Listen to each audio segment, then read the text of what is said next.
bon li nga ma laaj léegi si mbirum dossier boobu nga doon wax li ko waral rapportu CENTIF la man sama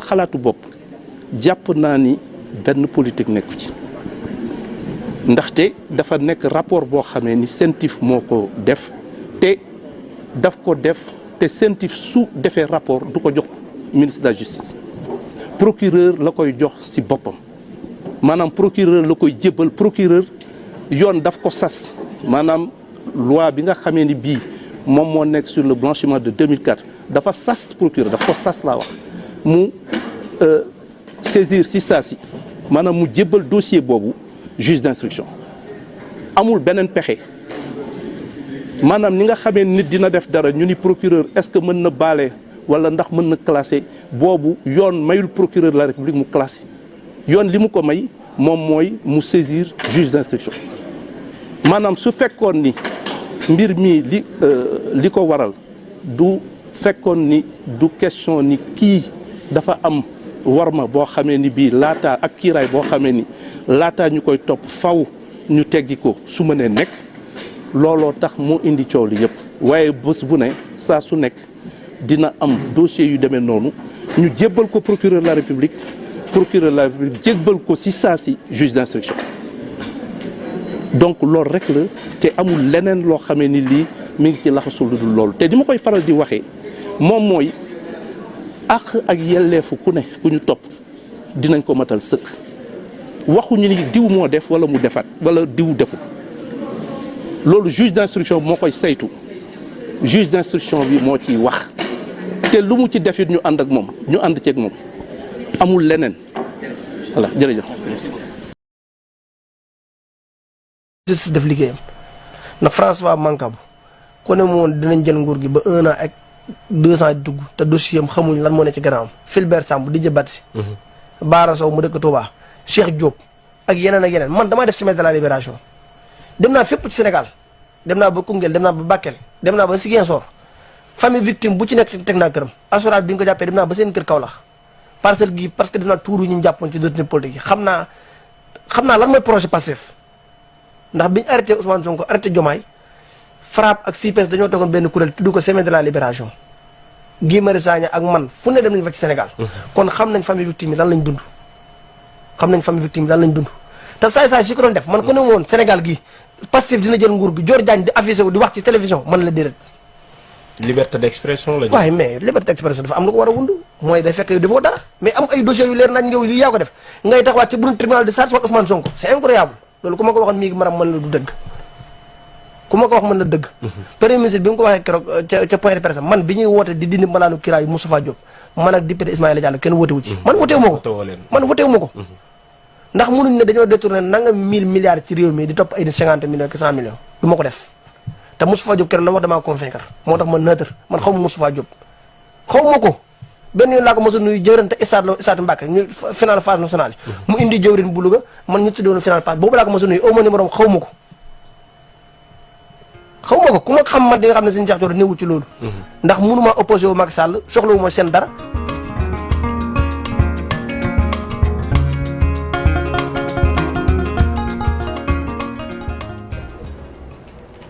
mi ngi ko di ko jaajëfal bu baax a baax moom Basile ami internet di leen wax ne rek dellu si nañ ci plateau bi et cette fois-ci c'est avec l'invité ni ma leen ko junjee woon ca ndoxteel ba Camille Sow lay wuyoo moom nag contrôleur la ca trésor public waaye itamit doon responsable parti Pastef ca Golf bokk ci nag ñi ñu fi tegoon ni loxo rek ci ay jamono moom la ñuy dalal ci biir kër gi Camille Sow ñu ngi lay nuyu di la wax dal ak jàmm. ñu ngi leen di nuyu di leen ziar.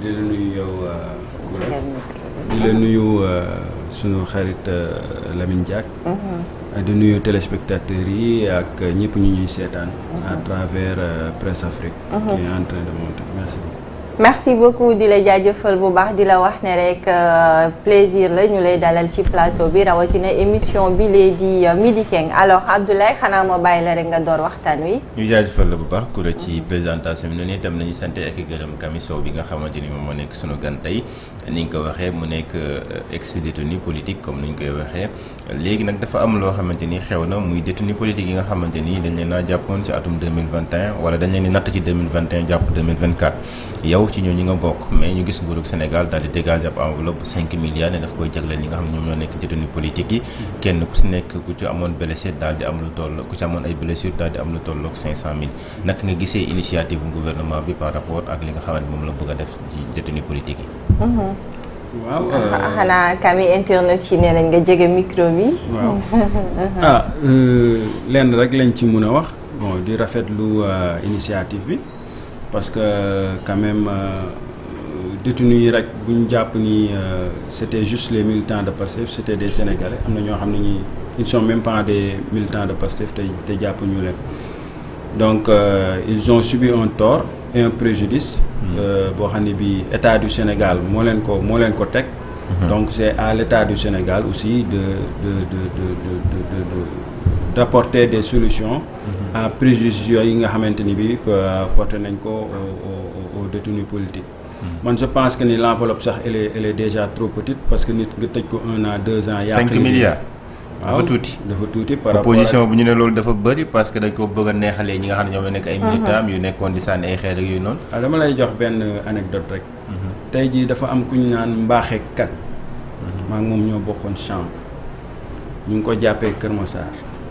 musul gis Sonko xamul Sonko bokkul Pastef musul bokk Pastef ñu tëj ko pendant 9 mois yàq liggéeyam maçon la woon yàq liggéeyam gaañ ko. après porté ko préjudice après bàyyi ko noonu mu dem mu ñëw fekk këram dara nekkatu fa fu mu doon luwee doon ko taaba doon ko fay dara desul su fa yàq nañu liggéeyam yàq nañu lépp mu génn ñu bàyyi ko noonu à l'abandon te dafa bàyyi woon papaam ak yaayam ca dëkk ba ñëw fii Ndakaaru ngir teral ay waajur kooku je pense que ni 500 000 mënul faj ay soxla ak feebar yu mu ci jëlee gàllankoor yu mu ci jëlee te ku nekk xam na kaso li may wax chaque fois kaso boo fa duggee boo feebarul ci biir kaso bi boo génnee daa nga feebar fii ak 1 an 2 ans boo moytul daa nga feebar moom alaa kulli xaal daa ko def parce que tëddin bi ak nekk yu donc man je trouve que ni par rapport ak préjudice bi ñu porté yenn Sénégalais yi l'enveloppe de 500 000 fii 500 000 xam nga tur bi moo fi nekk rek waaye boo leer na ma ni 500 000 fii boo ko joxee journée benn nit mu jeexal ko ci maanaam ak niveau de vie bi fu mu toll jafe-jafe yi te ñu ci bëri dañ cee perte lu bëree say sëy tas nañ ci ay liggéey yàqu nañ ci kii doon fayeeku 3 millions par weer doon am chiffre d'affaires 3 millions par weer ci ay business am génn nga jox ko 500 000 mënulu ko dara te kooku da doon yor ñetti jabaram di am 3 millions par weer sëyam tas ci lu fayeetu location lu bëree yàqu ci liggéeyam ba tey jii nii mi ngi ci këram toog te amul lu mu dundee kooku 500000 boo ko joxee daanaka sarax la. est-ce que sax bi ñu joxee 500000 bi effectif na est-ce que c'était effectif ndax ñëpp ci jotoon d'ailleurs. waaw effectif na pour certains parce que man vu sama fi ma nekk man mun naa ne ni ñu bëri jot nañ mais comme que Wave lañ ko doon jaarale am na ñoo xam ne déplafonné wuñu am na ñoo xam ne ils ont des soucis de carte d'identité am ñoo xam ne kenn xamul fu ñu nekk. ba tey man am na ay détenus yoo xam ni dugg nañ génn nañ. mais am ñoo xam ne comme ni ma la ko waxee rek dañ leen jàpp te maanaam bokkuñu Pastef kenn xamul leen dañ leen jàpp dugal leen kaso génnee nañ leen kenn xamul fu ñu nekk numéro téléphone ba ñuy joxe baaxul doo leen woo ba jot leen xamoo foo leen yi wëree donc ñooñu aussi c'est des soucis yoo xam ni xam nga suñu waxee ex-détenu ñi ci ëpp ci ñoom dañuy am benn appartenance politique ñëpp dañuy foog ne ci parti Pastef bi la ñu bokk alors ñu gis itamit ñi nga xam ne ñoom ñoo bokk ci parti Pastef bi ay diira ngi nii daanaka dañuy ñaxtu rek ba keroog seen sortie bi nga xamante ne mujj nañ ko def la ñuy réclamer moom mooy justice mu mel ni comme si que jamono jilee li nga xam ne régime bi mu ngi koy woyal neexu leen wala am na loo xamante ne tey bëggoon ngeen ñu améliorer ko. waaw comme ni ma la ko waxee on a un gouvernement de rupture et ce gouvernement de rupture là comme ni ma la ko waxee les ministères de souveraineté sont confiés à des gens qui ne sont pas politiques Ousmane Diagne ñëpp xam nañ ne du politique Baptiste ñëpp xam nañ ne du politique ministre de l'économie et des ministre des finances et du budget ñëpp xam nañ ni Cheikh Diba ñëpp xam nañ ni du politique mais ci biir loolu dafa am yoo xam ne nii dafa taggatémbe ba pare di sooxe. muy lan parce que mooy maanaam dossier yi nga xamante ni bii mi ngi fi woon dañ ko war a càmbar war ko xool war a situer les responsabilités war a xool moor yi qui en sont les auteurs qui en sont les complices topp loolu ba xam loolu ñan ñoo ko def loolu foofu mooy problème bi te ba ci biir justice ba léegi y a un souci parce que bu ñu fàtte ni en 2021 entre 2021 et 2023 il y a eu benn genre problème bu am entre nous Sénégalais te loolu avant qu'on y aille à la réconciliation il faut qu'il y ait justice on dit justice et réconciliation il faut qu'on sache les auteurs les complices ba pare bu ñuy baale ñu doog a baale mais mënuñu ñëw tëb rek ñu ne loolu lépp ñi nga xamante ni parce que man bu may wax du ma waxee maanaam en tant que militant Pastef yenn saa yi je parle en tant que sénégalais sunu rakk yi sunu doom yi sunu jarbaat yi sunu yaay yi nga xamante ni tooñ nañ leen gaañ nañ leen te ñoom amaana sax peut-être bokkuñu sax Pastef peut-être amaana sax musuñu politique mais ñooñu il faut qu'on sache les auteurs et les complices de ces forfaitures. léegi déggoon nañ fii ñu ne dañuy def bon ci jamono boobu noonu ki nga xam ne moo nekkoon ministre des forces de défense et de sécurité muy ki nga xam ne moo nekkoon le ministre de la comment il s'appelait encore ministre bu dëkk Tamba mu wax que ne dañuy def benn Sidiki Kaba mu ne dañuy def benn commission d'enquête maanaam dañuy def commission d'enquête pour xool effectivement ñi nga xamante ñoom ñoo nekk ci ginnaaw moor yi nga xamante ni am na parce que bu ñu fàttale ko itam moor yi dañ ko doon poussante opposition bi ne régime Macky Sall ñoom ñoo waral moor yi régime Macky Sall ne opposition bi à l'occurrence Ousmane Sonko moom moo waral moor yi yéen ngeen ñëw tey ji la jot ci nguur gi ngeen am majorité ci assemblée nationale lan moo tax tey ji affaire bi sooxe ba léegi yéen ngeen di taxaw di wax naan ñu réclamons justice lan moo sooxe bi fan la toll fan la nekk. man nag sooxe bi fenn rek laa ko mën a jàpp mooy le ministère de la justice ñoom ñi war a yor dossier yi ñoom ñoo war a farlu ci dossier yi parce que loolu rek moo mën a tax problème yi ñu lijjanti ko ñu résoudre ko. gars yi nous parle de la loi d'amnistie mais la loi d'amnistie a été très claire. Et je pense que la Cour constitutionnelle ou bien la Cour suprême au vu de son arrêté ou bien de sa décision waaw joxe wax na wax yu leer les crimes et tortures et forfaitures yi nga xamante ni bii ils sont du droit international yooyu bokkul ci amnistie bi donc nous jaratul amatul lenn loo xam ne lii mën na tënk le ministère de la justice wala ñi nga xamante ni bii war nañoo def les poursuites par rapport ak auteurs yooyu noonu. mais jël lépp bëgg ko verser ministère de la justice est-ce que nekkul aussi que da ngeen di abuser wu sur la personne du ministre lui-même d'autant que dañuy wax que ni souvent l'État am na certes le ministère démembrement la ci État mais li ci ëpp ci seen doxalin État moom moo koy manigancer. waaw mais ministère de la justice kañ moom bu ñu wax ministère de la justice. donc pourquoi toujours vouloir pointer du doigt ki nga xamante ne ni moom mooy le ministre. il est à la tête du département.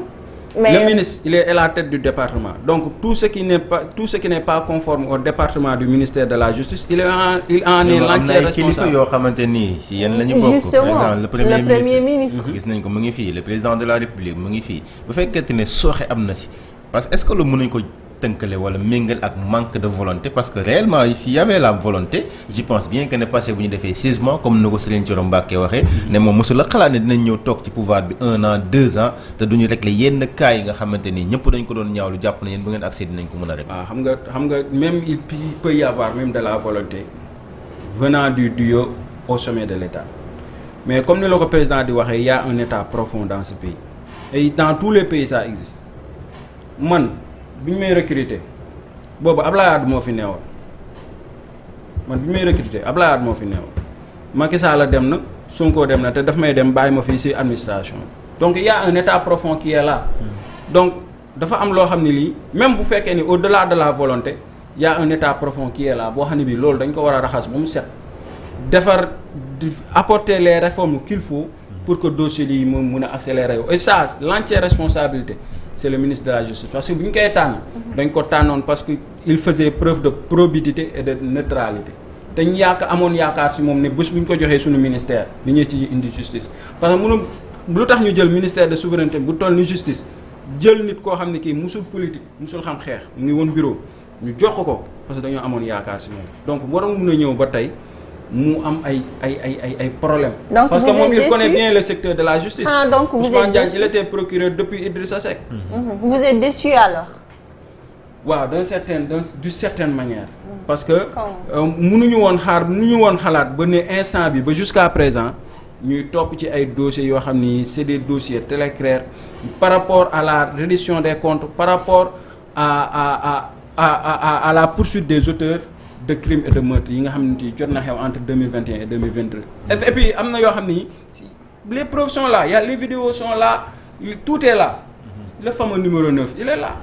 François Mancabou, Didier Badji, Fulbert Sambou. Mais ñooñu war nañoo xool seen cas.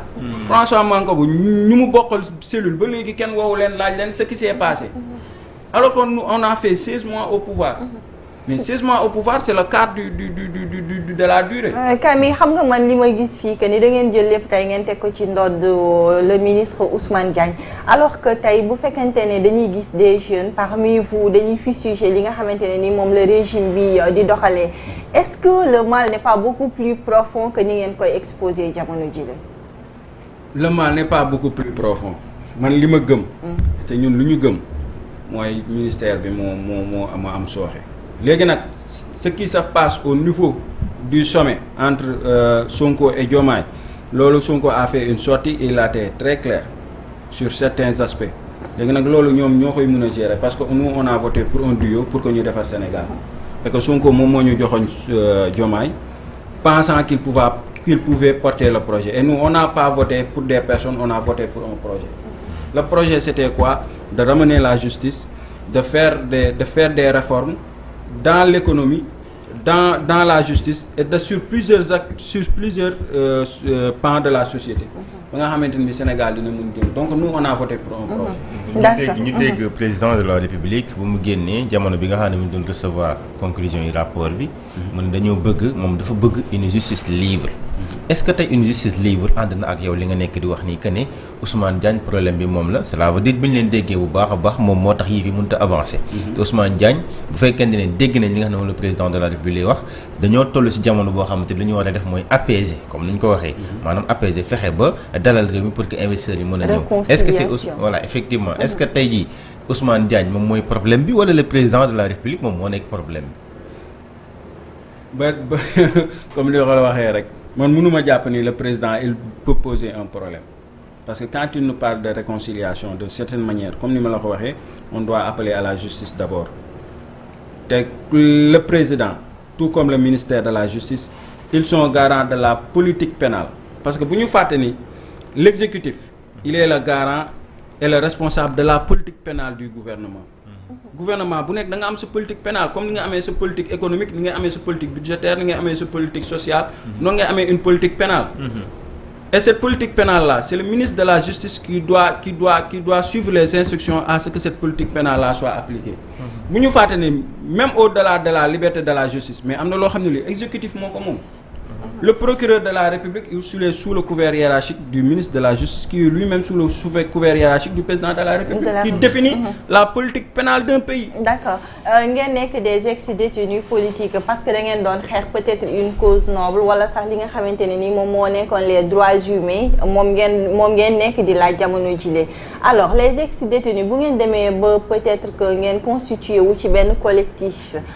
Ban rôle ngeen war a mën a am wala ban taxawaay ngeen war a mën a am ba participer li nga xamante ne nii tey moom la Sénégalais yi doon xaaree le nouveau régime. Rôle bi ñu ciy am rek mooy ñun déjà ñun mënuñu am benn rôle bu extraordinaire parce que comme ni ma la ko waxee les anciens détenus dafa bëri ay pàcc dafa bëri ay secteurs dafa bëri ñi nga xamante ni bii ils sont même pas des politiques. Donc ñooñu ñëpp boo leen dajalee. da ngay am en fait da ngay am un mini Sénégal rôle bi ñu ci mën a apporter mais déjà d'abord comme nu mu la ko waxee demander justice à ce que justice soit faite et que lii nii bu mu amati. yéen mënu leen ci am rôle ba pare vous voulez tenir en haleine les Sénégalais ci li nga xamante ne nii tey moom mooy seen àq ak yelleef parce que nit ki tamit buy peut-être que buy réclamer dara na fekk itamit mu mën a jariñ son prochain. non li ñu nekk ñun ñu ngi ci ñun ñu ngi liggéey ñu ngi maanaam lépp li nga xamante ni bii ci développement réew mi la ñun ñu ngi ci tey jii bu ñu woowee ci loo xam ne lii ci développement réew mi la ñun ñu ngi ci mais dafa am loo xam ne lii loolu balaa nga cay nekk day fekk nga war cee mun a nekk ba pare.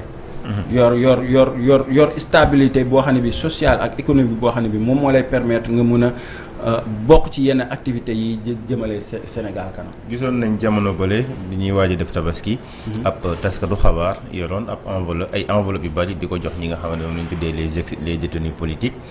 jamono boobu noonu ñu gis collectif bi daal di génne ab communiqué di ko ñaawlu di ko naxarlu que ne loolu dafay bafouer li ñu naan la dignité humaine. ban gis-gis nga am ci rôle boobu nga xamante ni taskatu xabaar doon na ko def ak koppar gi nga xamante ni mu ko doon joxe est-ce que gëstu ngeen ba saytu xam effectivement fan la koppar boobu jógee ndax ba mu koy joxe itam jox nañ ko ex-détenus yi nga xamante ni ñoom ñoo ko waroon am yëpp.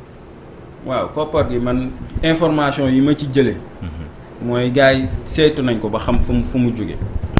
ba xam maanaam lan mooy kii bi lan mooy cëslaay bi.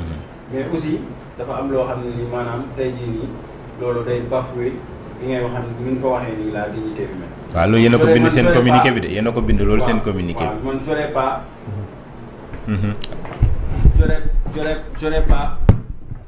man moom j'aurais pas kii j'aurais pas fait ça nu ma woon def loolu devant les caméras. waaw j'aurais pas fait ça devant les caméras parce que aussi loolu day wàññi sutura ñi nga xamante ne bii ay détenus lañ te détenus yi ñu ko waxee ñu ci bëri dañoo sonn ku waxal yàlla rek xam ne détenus yi ñu bëri ñu dañoo sonn parce que bi ñu génnee seen lu bëri dafa yàqu donc loolu aussi mënuñu ko bañ que mu am benn assistance sociale bi nga xamante ni bii dañ koy apporter aux détenus mais moi je l'aurais pas fait de cette façon là.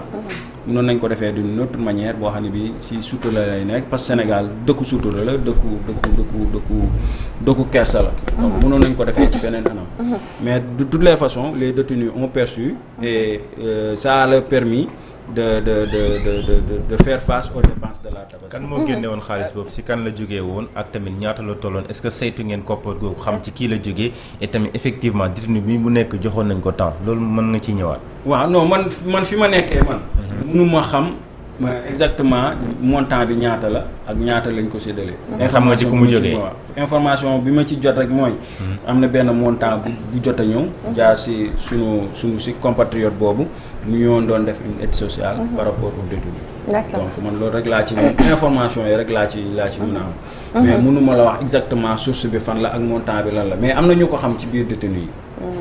léegi Camille ñu del si un tout petit peu ci li nga xamante ne rek moom mooy les droits humains ak la réconciliation parce que da ngeen doon ay ndaw amoon loo xamante ne soxla woon ngeen ko ci coppite ci biir réew mi mu taxoon nag ngeen wàcc ci mbedd bi ba ñenn ñi ñu teg leen loxo ñeneen ñi nag wàccu ñoon peut-être que ñu teg leen loxo alors bu ñu nee droits humains ak yelleef li nga xamante ne tey peut-être que nit ki moo ko moomal boppam tey ñu ñëw ci régime bu bees régime boobu ñu gis également mu mel ni dafay xoqatal ñenn ñi ñooñu aussi mën nañu taxaw ñu ne seen droits humains dañ ko bafoué alors dans ce cas de figure naka ngeen di analyser mbir mi bu fekkente ne da ngeen def benn corrélation jamono jooju ak jamono ji non du sax benn parce que jamono yi du sax benn contexte yi du sax benn et puis moment yi du sax benn tey jii quand on parle de droits humains par rapport ak ñun nga xam ne on est des anciens détenus ak par rapport ak ñoom parce que ne droit humain aussi dafa am yoo xam ni c'est des devoirs parce que y a la dualité droit et devoir lenn li nga xamante ni bii ñoom ñu ngi koy wax te ñu koy ñoom tuddee léegi les détenus politiques mooy ñoom Badara Gadiaga Abdou Nguer affaire yooyu mais loolu man je pense que ni loolu c'est même pas des loolu maanaam ñoom li ñuy def du politique du économie du dara maanaam wax ju ñaaw la rek. wax ju ñaaw la te loolu man je pense que ni ñun même ba ñu nekkee dans l'opposition man j'étais toujours contre ça wax bu ñaaw ak fu mu munti jóge dañ ko war a bannir mu jógee opposition ak mu jógee pouvoir et tamit damay am wax boo am solo bi may wax chaque fois biir APR am na ay wàllu yu am na ay xubbu zaman biir Pastef am na ay wàllu yu am na ay xubbu zaman lii politique la dañ ko war a lem si yemale si champ politique bi équipe yi ñun ñëpp lan lañ bëgg APR comme Pastef lan lañ bëgg ñun ñëpp lan la ñuy wax on veut le développement du pays donc am na yoo xam ni warul mun a am si diggante ñaar ñoo xam ne ñi ils ont le même objectif donc ñoom waruñu am benn taxawaay bi si nguur goo xam ne kii mi ngi doog a yegg si defagu fi 2 ans 3 ans yenn wax yu ñaaw yi yenn kàddu yu ñaaw yi dañ ko war a génnee ci champ politique bi génnee ko ci champ médiatique bi génnee ko sax ci champ national bi. bu boobaa mbaa mooy même le mot sax même le mot waxuma la nga wax ko sax mais même le mot bi sax man dama koy ragal a wax. mais bu boobaa mbaa seen ñooñ yu ci mel ni ministre Birame Souleye Diop ak peut-être que ñenn ñi nga xamante ne suñu génnee rek leur sortie dañ koy juger catastrophique ndax bu boobaa aussi du ngeen leen verser ci loo boobu maanaam waxkatu lu ñaaw. waaw mooy li ma la wax rek man moom wax ju ñaaw ak fu mu munti jóge dama koy ñaaw. naka ngeen ban lecture nga am ci sortie yooyu sax. man comme ni mu ko waxee rek xam nga am na foo xam ne fii peut-être contexte la am na ñu naan la contexte la parce que tamit réplique la bu muy indi bu muy apporter à certains. parce que moom bu leen arrangé rek vous parlez de contexte. non bàyyi ko ba mu egg. si ça vous arrange non wax contexte. question dafa arrangé rek. mais te quand même moom dafa constaté loo xam ne lii quand même mi ngi am si penc mi te loolu waru mun a nekk si penc mi. nit waru mun a toog rek di wax lu ko neex di def lu ko neex ci penc mi te maanaam kenn du ko apporter une réplique moom il n'a pas dit que dañuy wax ju ñaaw mais dafa ne il faut apporter une réplique. mais loolu yoon dafa ko dàq te comme non la loi de talion mooy œil pour œil dent. non yoon dafa dàq ñu def la nga fajal sa bopp. non fajal sa bopp daa am ci benn contexte boo xam ne dañ la yoon da la saaga nga saaga loolu yoon da koo dàq. non xam nga yoon fan lay dàqee ñu maanaam yenn daa am foo xam ne fii. yoon mooy dàq ñu nga def dara nga fayal sa bopp. waaw nul ne peut se faire du soi-même foo koy dugal ko. mais kuy woote réconciliation nag ndax war nga mën a nag ku la tontu rek nga indi beneen réplique wala sax ku la saaga nga saaga ko. non bu fekkee ni à un certain moment bu fekkee ni saaga yi ëpp na. jéggi na saaga moom saaga la rek. waaw mooy li ma wax rek ak fu mu munti nekk ak fu mu munti jóge ñu ñaaw la. mais quand même dafa am à un certain moment boo xam ne fii il faut apporter la réplique parce que lu ñaaw moom ñëpp ko am rayon de moom ñëpp ko am. mais ministre de la république un ministre de la république est-ce que. développement moom ñi ngi xaar mu wax ci politique minière ñi ngi xaar mu wax ci leneen ak leneen ministre bu taxaw ekkati kàddu fi mu ko ekkatee sax déjà temple du savoir parce que université la ko njëkk a yëkkatee université bu Saint-Louis mu yëkkati kàddu ne. ku saaga Ousmane Sonko saaga leen ku saaga président Bassirou Diomaye Faye saaga est-ce que jàppoo ne moom Birame Souleye Diop dafa wàcce boppam trop bas ci di yëkkati yenn déclaration yëkkati yenn discours yi. non mënul wàccee boppam parce que ni ma la ko waxee moom le ministre il faut détacher la casquette de ministre du militant de Pastef. foofu moom mënul nekk ministre du kii bu di tenir discours boobu buy tenir discours boobu. il porte la casquette du militant de Pastef. te loolu dañ ko koy nangul parce que il a été militant il a été dans les prisons bu ñu fàtte moom tamit détenu politique la. kon da nga ànd si li mu wax ne ministre moom da nga koy doon di lundi au vendredi kon loolu nga bëgg a wax. non du question da nga koy doon du lundi au vendredi. moom moo ko wax de mais si ban xew-xew la ko waxee. en tout cas est-ce que mu kii gouvernemental la woon. même bu c'était pas un kii gouvernemental c'était un kii du parti. c'était une organisation du parti. benn daje la woon daje boo xam ne bi parti bi moo ko daje woon. waaw loolu waxtaanu biir néeg la ñun suñu biir ñoo doon waxtaan ñun suñu biir ñun Pastef lañ fa invité woon. Birame Souleye daf ko wax réitéré waat ko ci beneen randonnée pédestre ne dama koy réitéré waat. fi mu ko waxee yëpp. si ki cadre parti bi la. mais loolu waxtaanu biir nekk fi mu ko waxee yëpp cadre parti bi la. waxee ko si cadre. demul ci mais li ñuy xaar ci yow comme li nga waxee léegi nga condamné ko li ngeen di prôné mooy une réconciliation nationale réconciliation ne rime pas ak wax ju ñaaw. waaw réconciliation bi balaa nga koy dégg mooy justice bi d'abord non justice moom même au Rwanda bi ñu jugee ci xanaa da ngeen bëgg la démission du ministre. bu déggoo li ma la ñun moom man de si ñi ma xam si détenu yi ma xam am na ñu koy réclamer. lu ngeen di réclamer la démission du ministre parce que quand même fi ñu ko doon xaaree ñëwul foofu. fi ñu ko doon xaaree dëggantaan njaay ñëwul foofu même pas par rapport ak crime yi fi jot a jaar mais juste la reddition des comptes mais cour des comptes yaa ngi fi rapport cour des comptes yi rapport IGE rapport IGF yi tous ces rapports là après le dialogue national ils ont mis en stand-by tous ces dossiers là alors que les dossiers là sont là il n'y a pas de prescription il y a rien il faut que ces dossiers là soient élucidés et que crime économique yooyu ak ku mu munti doon ñu mun ko élucider et puis ñu apporter ci li ci war ñu def ci li ci war. yoo xam nga yaa ngi tudd mbirum rapport ñu élucider li nga xamante ne peut-être dafa flou ci yéen à votre niveau alors kon tey bu ñu déggee kàddu yi nga xamante ne le député Cheikh Thioro Mbacké yëkkati na ko maanaam bi mu jëlee le cas de Moustapha Diop maanaam ku ñu summi mbalaanu kiirlaayam ñu jël ci moom te liñ ko jiiñ bariwul comparé ak yeneen milliards yoo xamante ne nii tey jël nañ ko donc entre vous am na loo xam ne vous ne parlez pas le même langage. Si on parle le même langage man li Cheikh Thioro Mbacké wax laa wax.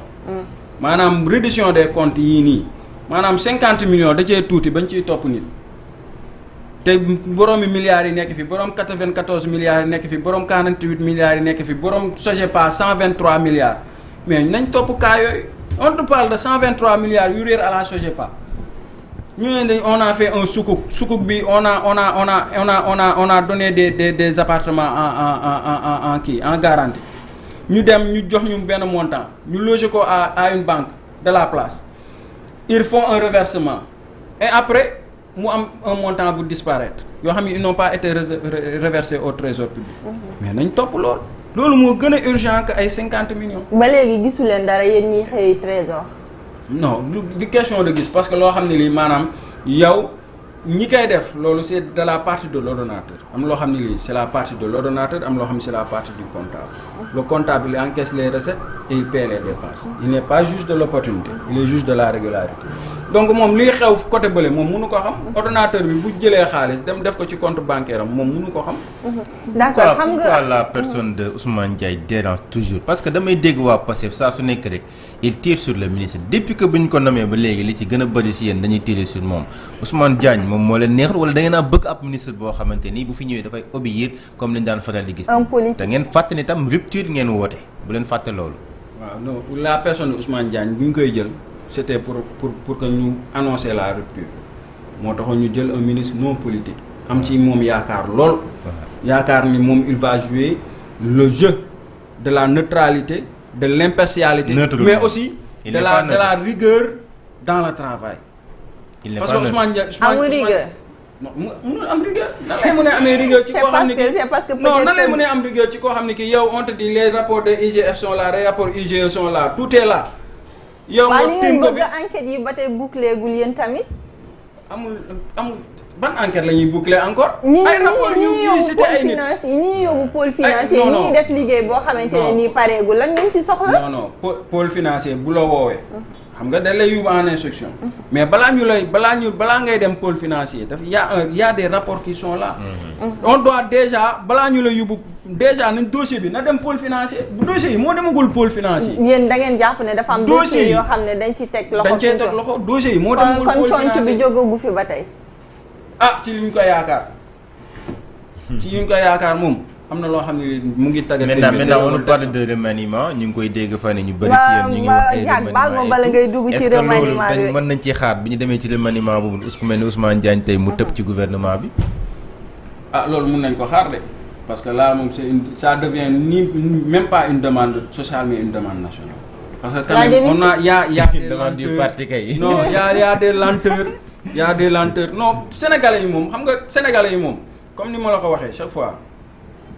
Sénégalais yi ils sont éveillés intelligents. xam nañ li ñu bëgg xam nañ li ñu bëggul. te yenn saa bu ñuy wax man su may wax yenn saa je te le dis chaque fois je parle en tant que sénégalais je porte mais sénégalais yi ñoom lu ñuy wax dañ ne la affaire yi dafa yéex te warul mun a yéex. gis nga yéen les anciens détenus yéen suñu leen di suivre tout le temps dafa mel ni que yéen vous êtes des mécontents. parce que dañuy gis souvent ngeen di fichu ci ay nominations. je vois parfois que da ngeen ni ñaawlu li nga xamante ne nii peut-être que dugalaguñ leen. vous êtes des mécontents yéen bu ngeen sañoon instant yi yéen a ngi au cœur des affaires. non mooy li ma la wax xam nga da yaa une moo tax ma la détenu yi c'est un Sénégal en miniature mënuma jàpp ne mécontentement la parce que tey jii je t'ai expliqué des gens qui ont été pris détenus politiques yoo xam ne xamuñu Pastef ñooñ dañ leen di dugal ci loo mécontent yi xam nga doo leen ci dugal mais yéen waa Pastef yéen a ci gën a fës yéen da ngeen foog ne projet bi na ngeen ko doon xeexee rek bu ngeen xeexee ba pare dañ leen war a jox récompense. non foofu amul récompense mais dafa am loo xam ne lii projet lañ ñu wax moo taxoon ñun ñëpp ñu génn di xeex xam nga keneen ku ko fi woote woon tamit doo gis kenn chaque jour yaa ngi gis gars yi ñu ngi woote chaque jour opposant yaa ngi woote mais dañoo amul projet amuñu programme. yéen ba seen tax projet bi ni doxalul ba léegi dara nag de. projet bi nga xamante ni man lan moo tax détenu di ci wax parce que dañoo am projet am lu ñu tënkoon léegi loolu foog gars yi doxal ko. waaw loolu lay te naan li ñu doxal moo li ñu doxal li ñu gisagum nii mooy ñoom am na ñoo xam ne ñii nekkuñ ci tànk yooyu te dañoo war a nekk ci tànk yooyu. donc da ngeen di rejoindre Ousmane Sonko li mu wax. mais c'est bien sûr leader. c'est que lu ñu man xam nga la moo ma neex ci président mooy chaque fois boo duggee wax ñun loo waroo wax waroo defee nii waroo kii nii mais ñun Ousmane Sonko ñun lu ñuy wax moom lay ñëw wax. ñun Ousmane Sonko mooy seen kon voix. yéen lay déglu quoi moom yéen lay déglu. non du question moom la ñuy déglu de on a même la même état d'âme on a le même esprit on a les mêmes pensées maanaam objectif moom bi mu am ñun moom lañ am. mais dëkk bi li fi yéex bëri na. mais yéen li ngeen teg baaraam tuuma. mooy lu jëm ci wàllum yoon kese. mais lu jëm ci wàllum koom-koom wàllum économie. tey ji gis nañ ne dafa yéex lool bi ngeen ñëwee ak léegi Sénégal yi ñu doon xaar seen plus. tey jii ñu gën ci Sénégal yi ñu bëri ci way góor li nga xam ne seen loxo jotatul seen ginnaaw ñu ngi nekk ci ay jafe-jafe. ñi nekkoon sax as tuut di ci am luñ ci yëngu sax jamono bi mënatuñ koo am ñu leen doon xaar ci benn redressement économique boo xamante bu ngeen ñëwee di ngeen fexe def de sorte que accompagne ñi nga xam ne ñoo nekk population ba dootuñu sentir jafe-jafe yi mais dafa mel ni bi ngeen ñëwee toog ba léegi pendant 16 mois jafe-jafe bi dafa gën a yokk waaye wàññeekuwul. jafe-jafe bi mu mënul yokk moom parce que jafe-jafe yi depuis 1960 ba léegi ñu ngi dund jafe-jafe yi chaque jour nit ñi loolu la ñuy wax non jafe-jafe yi depuis 1960 ba léegi ñu ngi koy dund kon du lu bees ceeb bu seer diwlin bu seer du lu bees. loolu dafay yàgg ne waaye déglu ma rek loolu dafay yàgg ne léegi dafa am loo xam ne lii c'est des solutions conjoncturelles am des solutions structurelles solution yi nga xam ne conjoncturelle la mun nañ ko apporter d'ici 6 mois 3 mois 2 mois. président Macky Sall ba mu ñëwee en 2012 dafa wàññi impôts yi sur les salaires wàññi carburant wàññi mais ay solution conjoncturelle la c'est pas sur le long terme ñii mënoon nañ ko def de ñëw wàññi def ay kii taf yëngal 6 mois 7 mois après affaire yi yéegaat du noonu nañuy doxalee réew ça se construit sur une longue vision moo tax ñu ne le Sénégal 2050 et ce Sénégal 2050 là dañuy apporter des solutions conjoncturelles moo tax ñu ne la tey jii nii on a renégocié le contrat sur Aqua Power on va renégocier les contrats sur le pétrole on va renégocier des contrats sur d'autres secteurs mais renégociation yooyu yëpp ça prend du temps da ngay xëy suba rek def ko et renégociation contrat yooyu muy indi mooy lu muy induire mooy day porter ci prix yi nga xamante ni bii moom mooy revenir au consommateur donc dafa am ay maanaam yàqule dafa am fu ñu jëm am objectif bu ñu viser mais loolu nanga yéen ni ngeen ñu ko bëgg a waxee nii bu nekkee nii ngeen ko nar a doxalee pendant seen 5 ans yi dina compliqué parce que bu ngeen bëgg teg ñii ci ay yàkkamti yàqule rek te defagu leen fi lu tax nit yi mën a jàpp que ne kat l'initiative est là l'ambition est là su boobaa day compliqué. ñoom seen bopp ñoom ñoo njëkk a xaddi les anciens détenus yéen a njëkk a xaddi. L'ambition est là et le programme il est clair parce que gars yi chaque jour ñu ngi ci. programme apparemment da ngeen am ay blocage parce que bu fekkente ne li ngeen wax ne les ambitions sont là ñun bëgg nañ lii. bëgg nañu yenn nomination yi kii waruñu ko nommer ça veut dire que te nee nga Ousmane Sonko yéen lay waxal parce que vous avez les mêmes objectifs vous avez la même vision. Donc il y a des blocages yoo xamante ne waxagu leen ko seen biir. non blocage yi moo tax man la du suñu biir blocage yi du biir Pastef blocage bi mooy comme je l'ai dit c'est l'état profond mooy ñi fi nekkoon nga xamante ne bi ñoom parce que administration dafa am ay carriéristes. ñoo xam ne ñii bokkuñu benn bord politique mais carrière la ñuy topp te ñooñ tant que ñi ngi fi ay carrières yoo xam ne maanaam ñoom seen cëggal guy rek la ñuy toppatoo seen i intérêt personnel ñoom ñi ngi fi Sonko Abdoulaye bu mu nekkee ñi ngi fi bu mag on les appelle les partisans du pape partisans du pouvoir. war ngeen a fàtte ñi fi nekkoon nag de. war ngeen leen fàtte ñi fi nekkoon war ngeen leen fàtte ngeen wëyal. non ñi ngi wëyal lu ñu war a def ñi ngi ci. mais dafa am yoo xam ni dañ ko war a changer parce que lépp loo gis rek dafa am bien meilleur ak plus bon lépp loo gis rek dafa am lu ko gën. Camille ñuy dellu si biir Trésor xam nga sànq yaa ngi naan mbirum SOGEPA. alors sànq nee nga aussi d'accord nga ak li sëñ Cheikh Thioro wax mooy mbirum Moustapha Diop. alors que ce même Moustapha Diop moom lañ tuddoon ci mbirum ndaw soosu di baaxee ma tur bi Tabaski Ngom te ay lënc la woon ca biir trésor certes que contrôleur nga fa peut-être que am na loo xamante ne ni am na ay avancées wala mbir mi am na fu mu dooree. waaw moom mbir moomu xam nga moom mënu ma cee sori parce que aw ma ci information yi ma ci war a am yëpp. te comme c'est une collègue boo xam ne bii dafa nekk dans les liens de la détention duñ ci mën a épancher wu mais luñ ci mën a wax rek mooy képp koo xam ne kii def na ay critique économique nañ ko toog loolu moom sacerdoce la war a doon ci suñu gouvernement ñu. mais xam nga mënoo wax ci moom dëgg la mënoo wax ci moom ancienne collègue la mais bu fekkente ne tout le temps le nom de Moustapha Diop dafay revenir moom donte ne mi ngi ci biir waaye terewul ne ma ngay tudd turu Moustapha Diop bi ba tey. alors est-ce qu'il faudrait pas aussi ñu càmbar mbir mi wala bu fekkente ne y a des zones d'ombre yoo xamante ne les Sénégalais war nañ ko mën a xam ngeen édifier ñu au moins. waaw ñu ngi koy càmbar kay moo tax ñu. jël ñu ko biir ñu xam ñu koy càmbar xam nga daa am dañ ma wax dafa am ay enquêtes yu ñuy def pôle judiciaire financier il est en instruction donc ñoom ñu ngi topp instruction bi y a une procédure du judiciaire qui est en train de se faire. donc ñoom nañ topp léegi nag à la fin de l'enquête ils nous donneraient les conclusions ñun ñu xam mais li ci mënti am rek mooy ñun du ñu topp ay 50 millions ak ay 80 millions. te bàyyi fi 1000 milliards. et maintenant trésor xam nga liñ leen doon joxoñ baaraam dafa bari gis nañ fii des grévistes gis nañ fii également yenn yoo xamante ne ñi ngi ko fa doon laam-laamee ndax maintenant lépp dellu si na ci niñ ko soxlaa. waaw comme ni ma la ko waxee woon la fois dernière. parce que ay coppite amoon na. ay coppite am na changé nañ lu bëri. changé nañ ay tête changé nañ procédure yu bëri ñu ngi koy améliorer. lu bëri président bi am na volonté wu à ce que ñu moderniser l'administration du trésor et que ñu jëm dans un objectif de transparence et de fiabilité comptable donc loolu aussi ay coppite la yoo xam ni ñu ngi koy rafetlu et que le ministre des finances moom aussi mu ñuy accompagne ba dernièrement on a lancé l'application Sen Trésor bi nga xamante ni bi à partir de sa portable di nga mun jot say bourse na nga mën jot say kii donc loolu c'est dans un objectif de transparence et de fiabilité loolu lépp ñu ngi koy mu nekk ay coppite yi nga xamante ni mu ngi am biir Trésor mu ngi biir ci am ci administration. qu'en est-il ak détournement yi nga xamante ni dañ koy faral di dégg biir Trésor fan lay jóge ak tamit lu mel noonu lan moo koy wund généralement. waaw li koy wund mooy lenn la rek. dans tout système il y a des failles.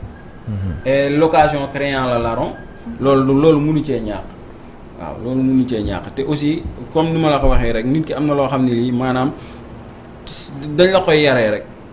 waaw loolu yaay màggaale mel noonu nit ku jub na am yow yaay màggaale mel neneen nekk nit ku dëng bu question de dara mais nit ku jub ak nit ku dëng yàllaa ko xam te loolu moom ci éducation la ak.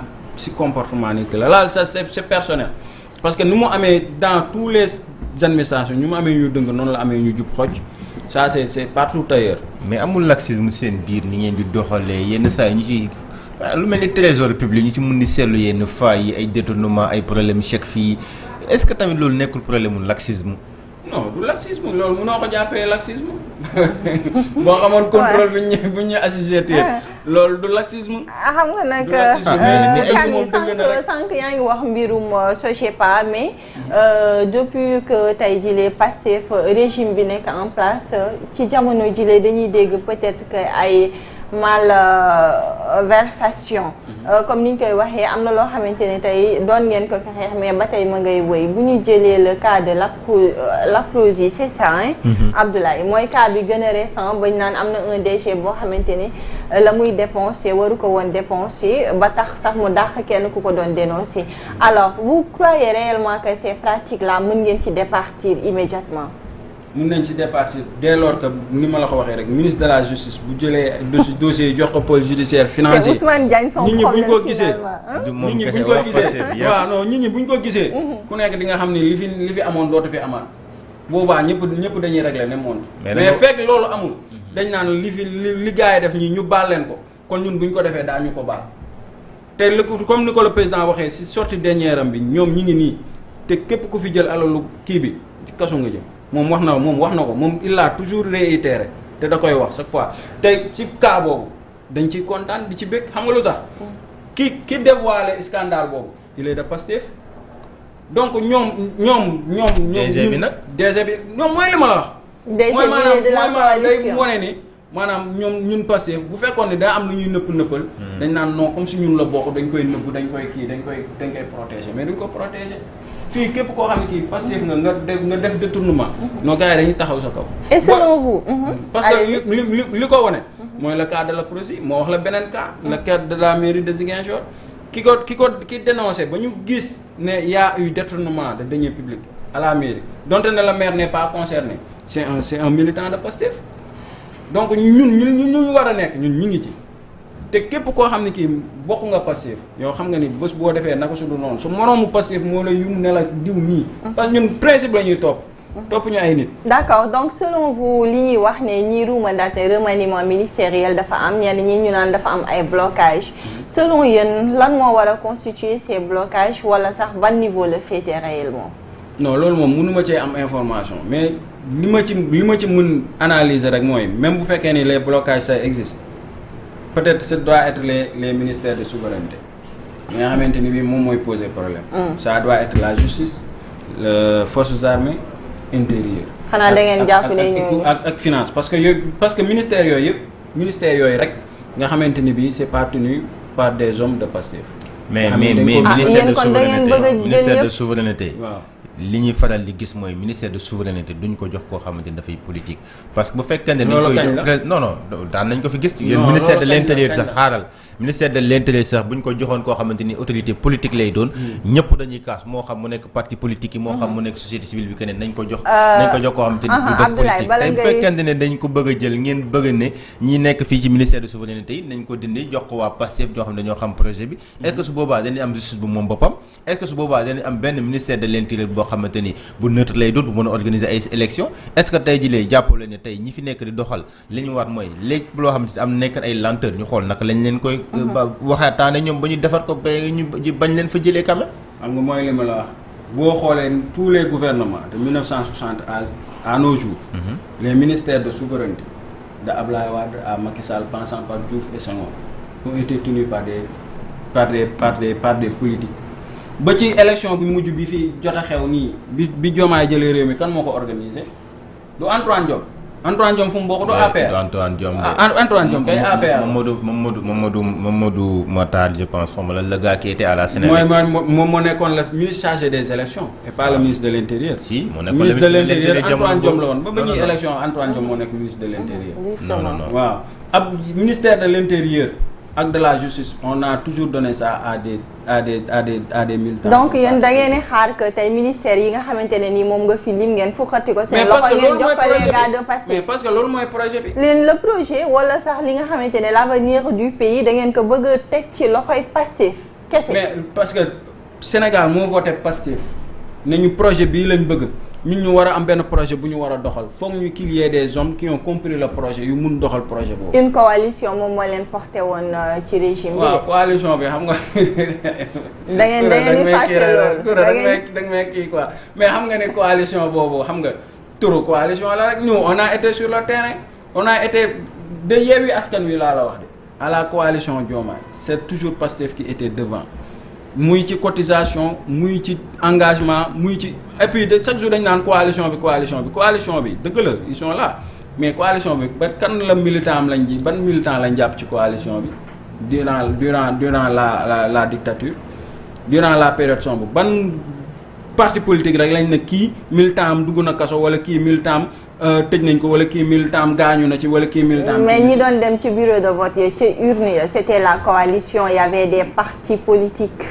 des partis politiques. waaw xam nga et des mouvements sax nag mën nañu wax. waaw mooy mouvement kii rek bu ma wax dara daal da ngeen leen bu ma wax dara parce que ci coalition lañ nekk mais ñun ñëpp on connaît la politique comment ça se passe damay xëy suba saa yi ma gis ni Ablaye Diack mi kat ma ngay dem xam naa ni bon d'ici 2 ans 3 ans war na mun a nekk président ma dem créer sama mouvement cabinet man yow ñoo ciy nekk ak sama ñaari rakk ak sama benn nijaay ñu ñëw ñu def ma leader. xam nga da ngeen doon wax que ni Sénégal amul opposition vous ne croyez pas que nag seeni opposant seen propre opposant ci coalition bi la législative yi passé de bu ngeen naree fukkati ministère yi waaw législative yi passé de wane ne Sénégal moom amul opposition wax dëgg fa yàlla. parce que li ngeen rawee gars yi bëriwul de. waaw déglu ma rek raw gàddu rek déglu ma rek kan lañ raw. li ngeen leen rawee bëriwul ñëpp lañ de raw bu ñu comparé élection législative ak élection présidentielle. ñoom tamit dañoo wàcc.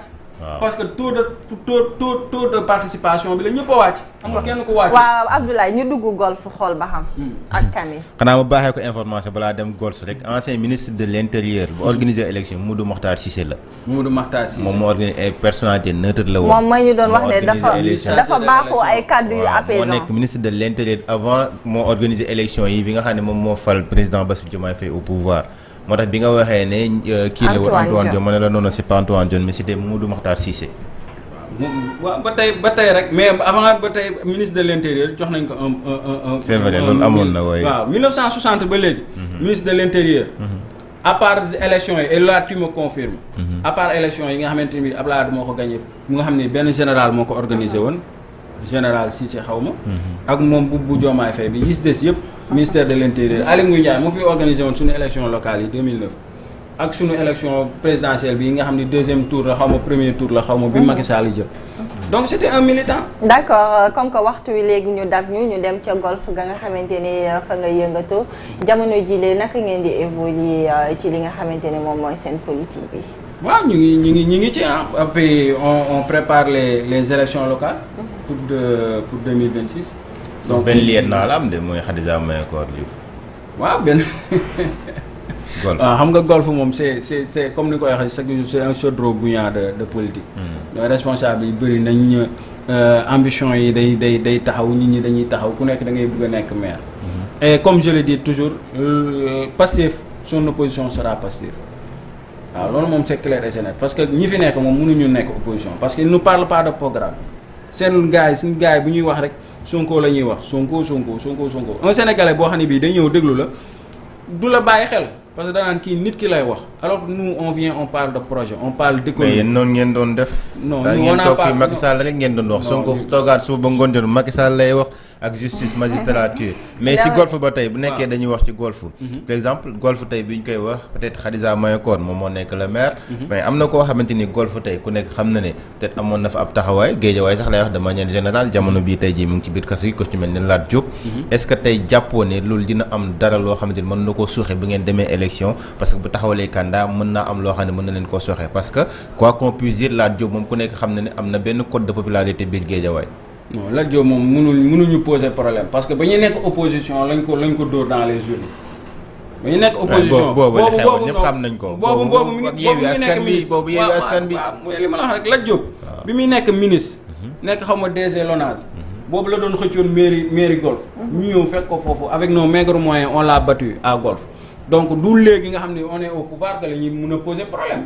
d'accord et que ñun bi ñuy jugee élection locale bi ñuy fal Khadija Mahécor on est sur une phase ascendante on est passé de 17 000 à 22 000 de 22 000 à 48 000 donc loolu rek boo ko xoolee dernière élection présidentielle yi mais on a presque tout raflé sur tous les grands centres donc du Lat Diop moo ñuy mën a poser problème parce que moom au pouvoir on l'a battu localement donc mënuñoo ba opposition bëgg ñu battre localement. mi nga waxtu yi léegi ñu dab ñu waaye les anciens détenus keroog gi def ngeen rencontre lan mooy seen deuxième étape.